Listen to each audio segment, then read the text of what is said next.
เสลียดทานเสลียดให้เอาทานเสลียดให้มา กูทานสลิดก่อนแล้วค่อย สบายดี สบายดีนะ มื้อนี้เขาสบายอย่างมื้อนี้ เนี่ยรีวิวอันนี้นะอาหารเนี่ยอาหารเนี่ย โอ้บ่ได้ต่อเสือไว้ก่อนค่อยๆมาสบายดี สบายดี สบายดีทุกท่าน อ้าว สบายดีคอยชื่อติโนเจ้าชื่อ จีเด้อ มื้อนี้เขาสบายอย่างมื้อนี้ เขามีของดีมึงเนี่ย ดี โอ้ยของปลาของดง ซอกชื่อที่ไส โอ้ยโบยากจริงเนี่ยแถวตลาดโทรไปมีเบิด มีเบิดสมอ มีเบิดคือได้ยินว่าขึ้นไปภูไปซื้ออยู่ภูมันจะมีอย่างเขาขาย โอ้ยมึงไปไกลแล้วมึงไปไกลแล้วมึงมามึงไปไกลแล้ว ขอนำเสนอเนาะ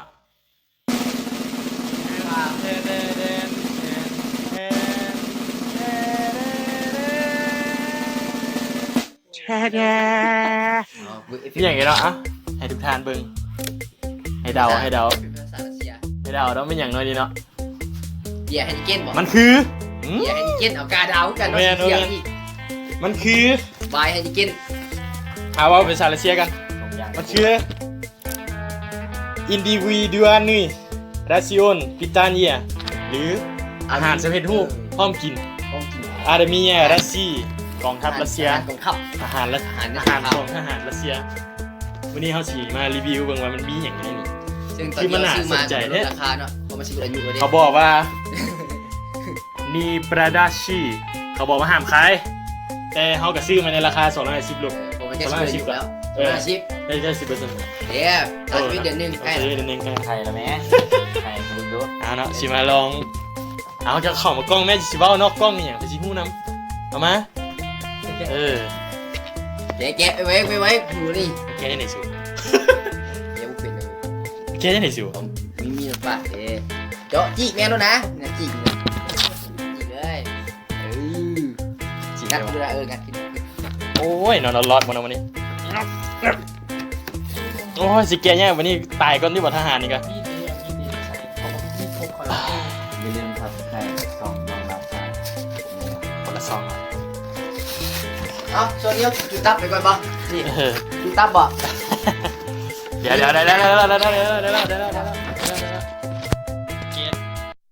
ขอไปเบ็ดกล้องของพวกเราได้บนอายุการใช้งาน และกำลังหาอันใหม่มาเปลี่ยนขอขอบใจ อันที่จริงความแจมเต็ม What the fuck เอาผิดพลาดให้ดีนะเมื่อกี้เนาะอันนี้แกมาใหม่ละแกออกมาจากซองละนี่เนาะ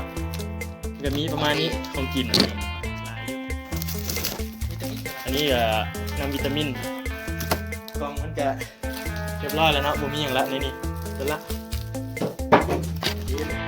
เครื่องกาลายอยู่ในระดับ โอ้มีถุงยางให้พ่อเอาป้ากันเลยถุงยางน้ำมันวันของน้ำมันวันของรัสเซียถุงยางมันจะมีอาหารกระป๋องสามัญพวกแยมเนยแล้วก็ปาเต้ซักข้าน้ำตาลแล้วก็ผงวิตามินผสมน้ำกินนั่นเองเขาให้อย่างเขาได้ไหนจีวะขนมเขากินที่บ้านเขาก็มีดอกจำเนยจำอย่างก็มี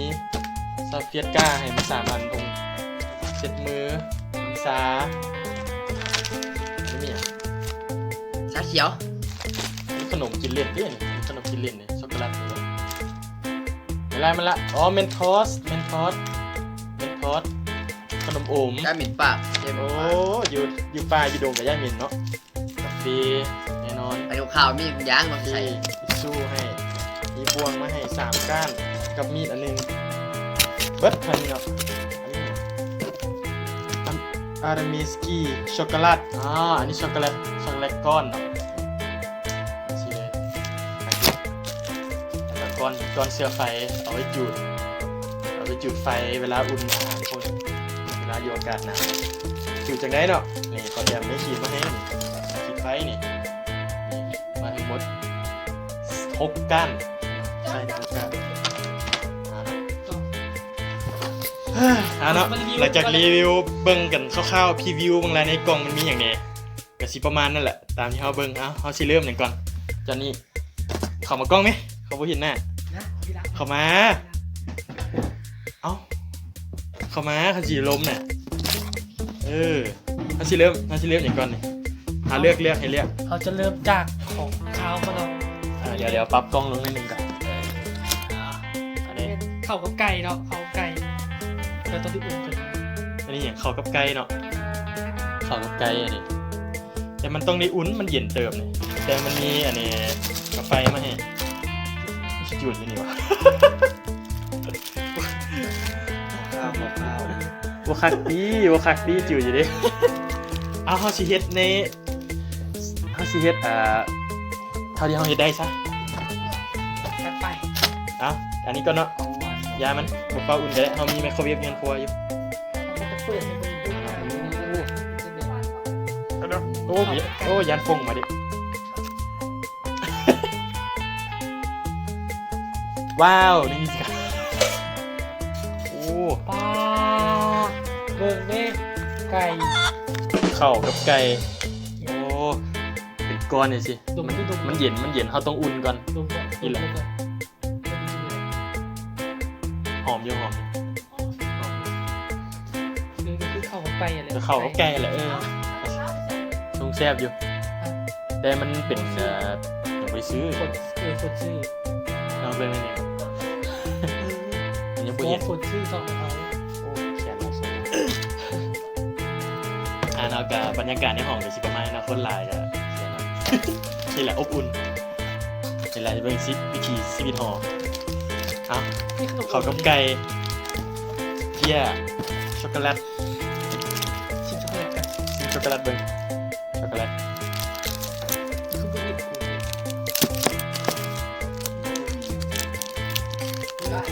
นี่แนวบี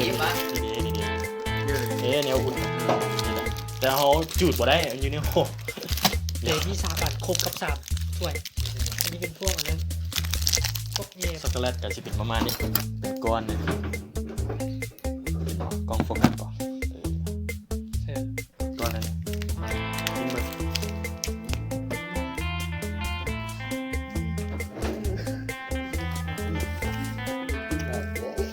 โอ้โห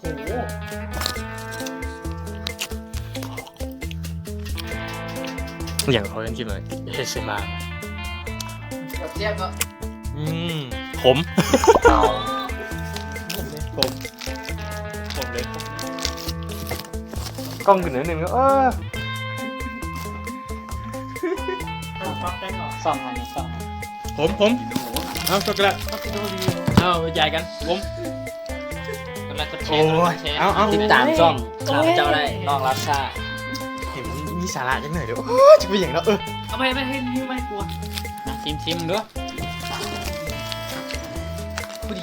เอาตัดเลย น้ำตาลเอาจอกมาดูจอกบ่มีจอกมาดูจอกแค่นั้นนะจอกคอยนะ คนเลียวเลย เอา คม เอาน้ำเลยเขาชอบใส่แก้วแล้วก็เห็นน้ำเลย อีเสื้อจ่องเลย คนละจะแชร์นะเขาจะขึ้นให้อยู่ด้านข้างเลยเนาะ นะ จะขึ้นไม่ใช่กันอยู่ด้านลุมนี่เนาะเขาจะขึ้นให้คนละกดแชร์ จะหนีกันเฝ้าลินดู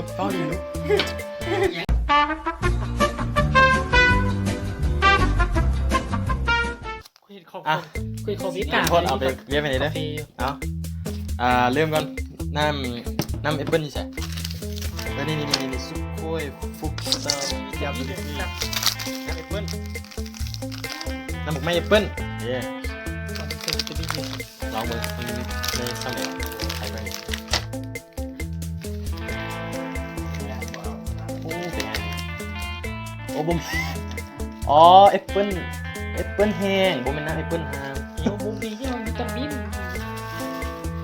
เปิ้ลแห้งเห็นบ่เนาะเปิ้ลแห้งเอาซิมเบิ้งซิมเบิ้ง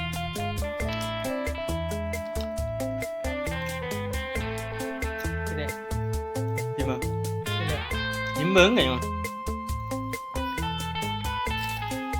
กูว่าผสมน้ำมีน้ำตาลมา ดีมึงอ่านคำนำคำนินดาโอ้ย ใช่แล้วเนี่ย เนี่ย เห็นแล้วเป็นคือวิตามินดิ ผสมน้ำกิน คือมีน้ำตัวนี้มากผสมน้ำเลย ผสมน้ำเลยเอาน้ำมาดูโอ้โคตรเลียวเลยไอ้สิรีวิวเลียวมาเนี่ยเอาผสมน้ำกันเด้อ น้ำเพลงดีขอบใจ แล้วก็เฮ็ดอันนี้ด้วย ดิว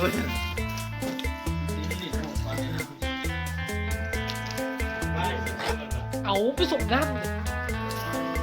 ผสมมันมีน้ำตาลมันมีเป็นเก็ดเป็นแห้งๆเลย ใช่ไหมกันเชียร์ตากันเชียร์ตากับปิดกับเอ เนี่ยนาปิต้านต่อนาปิก้าปิดกับบ วงเมนแต่บวงก็เป็นอย่างเอามีบวงอย่างเดียว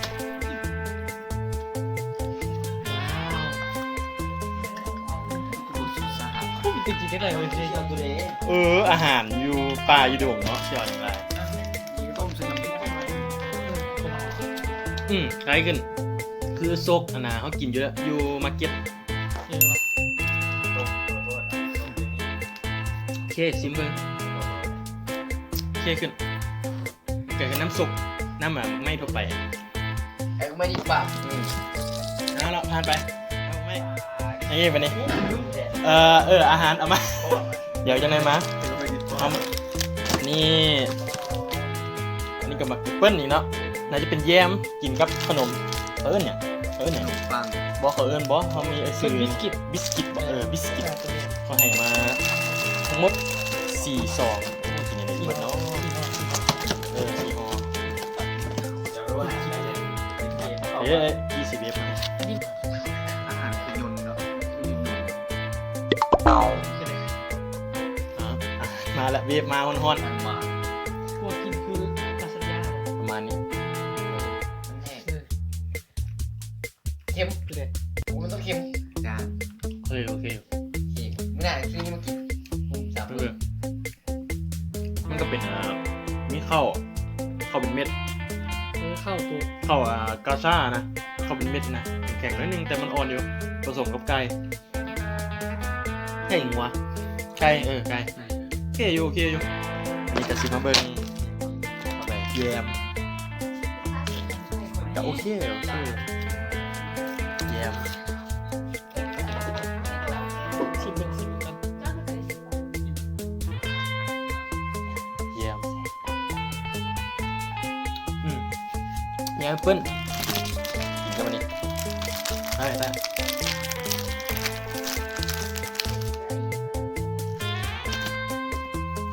อุ้ย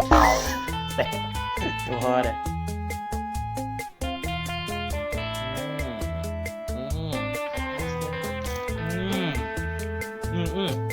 ห้าง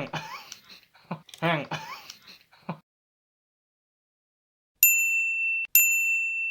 ้ขอพานเลย จิ้มบอได้อ่ะนะแบกขนาดนั้นแค่อยู่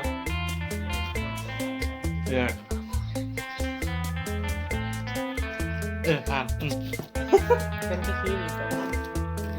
มันกำลังกินเป็นคนมันหยาบเนี่ย อ๋อมันเครื่องเย็นเลยออกได้ปาสเต้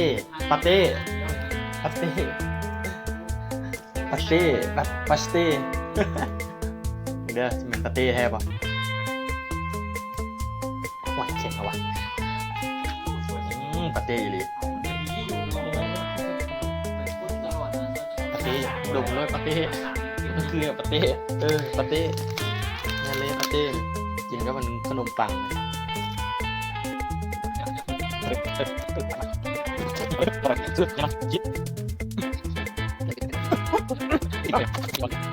2 hours later.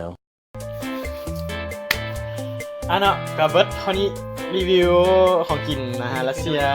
ของอาหารรัสเซียเนาะไม่เกิดจะมีประมาณนี้แหละอาจจะบุถึกปากคนลาวเว้ยผมบอกนะมันดำ